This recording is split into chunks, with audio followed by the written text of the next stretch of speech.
In the words of Nelson Mandela, it always seems impossible until it is done.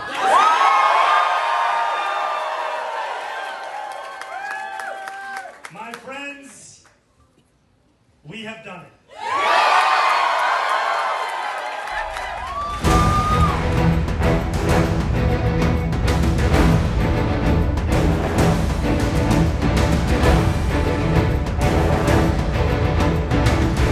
This week, the New York Times reported that Zohran Mamdani, Democratic Socialist and recent winner of the New York City's mayoral primary, identified as both Asian and black on his 2009 Columbia University application.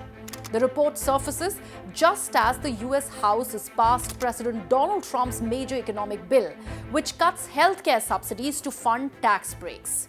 The timing has raised questions, not just about Mamdani, but about what's really driving the conversation. At the heart of the controversy is a 16-year-old college application. In 2009, Zohran Mamdani applied to Columbia University.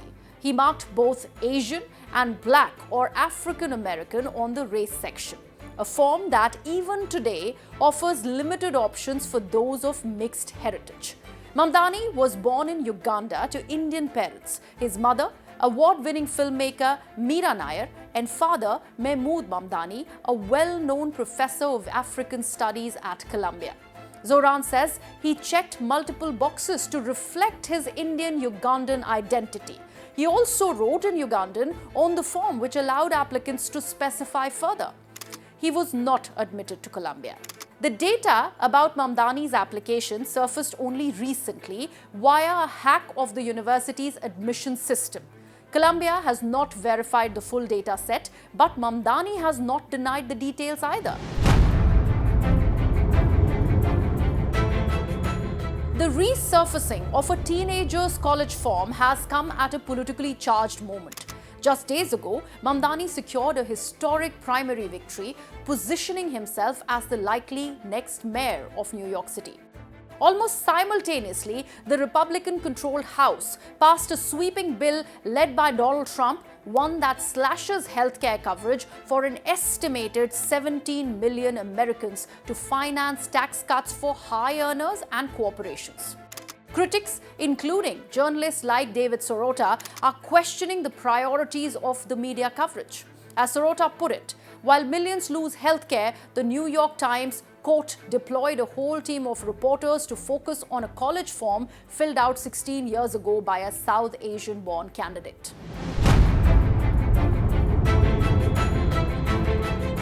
The debate also echoes academic warnings offered decades ago by Zohran's own father, Mahmood Mamdani.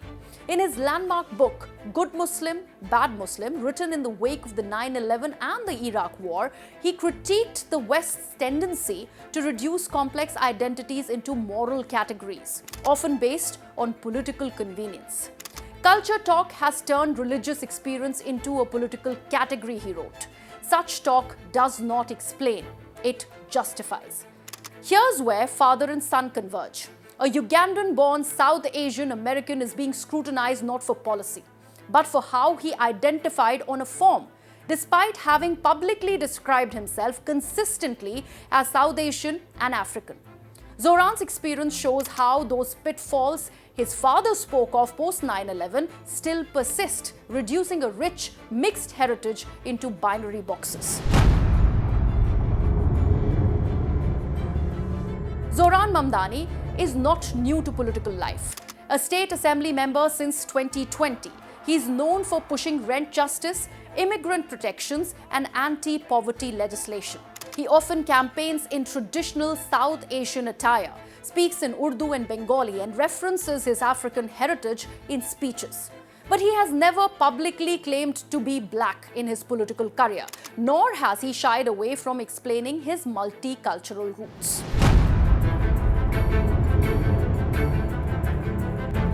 In New York, they're trying to elect a communist, Zohran Mamdani, the guy who wants to defund the police, take over the stores and run the stores, and have the people hand out goods. And when everything falls apart, it always does, it always works that way. It never has worked any other way. Anarchy and dictatorships prevail. This guy is a communist at the highest level, and he wants to destroy New York. I love New York, and we're not going to let him do that. Trump has recently targeted Mamdani by name, suggesting that under his mayoralty, New York would face federal funding cuts. Mamdani has responded. Donald Trump said that I should be arrested. He said that I should be deported. He said that I should be denaturalized.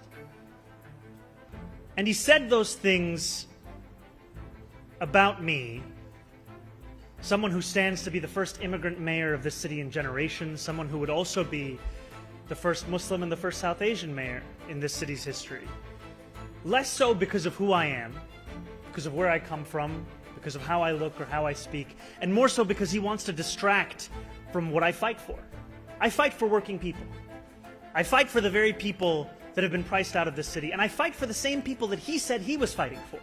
This framing positions Mamdani not only as a political opponent, but as a convenient symbol in a culture war.